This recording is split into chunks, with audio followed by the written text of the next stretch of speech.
بے اختیار غصہ، بس قابو میں بھی نہیں، بیوی کو 3 طلاقیں دی، بیوی کو غصہ آیا 3 طلاقیں دی، اب کیا کروں؟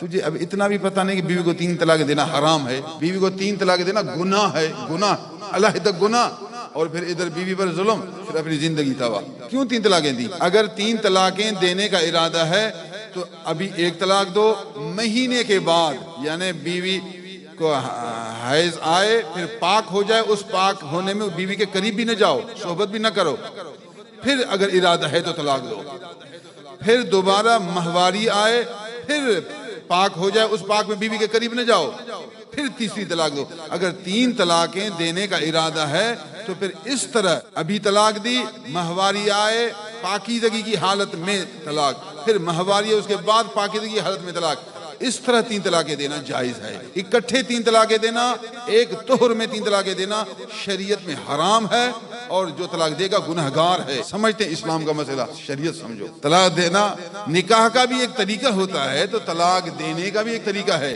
طلاق دینے کی 3 قسمیں ہیں، ہر فقہی کتاب میں موجود ہے، تو آپ سمجھیں۔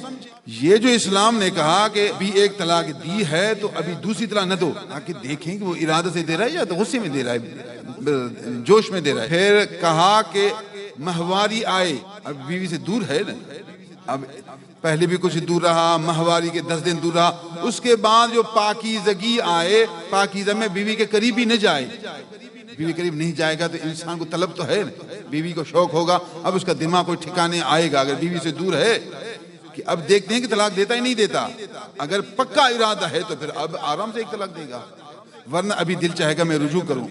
اسلام چاہتا ہے کہ آپ رجوع کرو، اس لیے یہ سب باتیں ہیں۔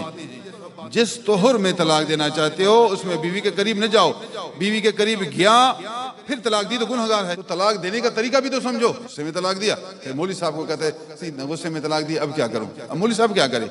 اسلام کو سمجھا نہیں، عمل نہیں کیا، اپنے آپ کو خود کنویں میں ڈال دیا، اب برداشت کرو، تکلیف برداشت کرو ابھی۔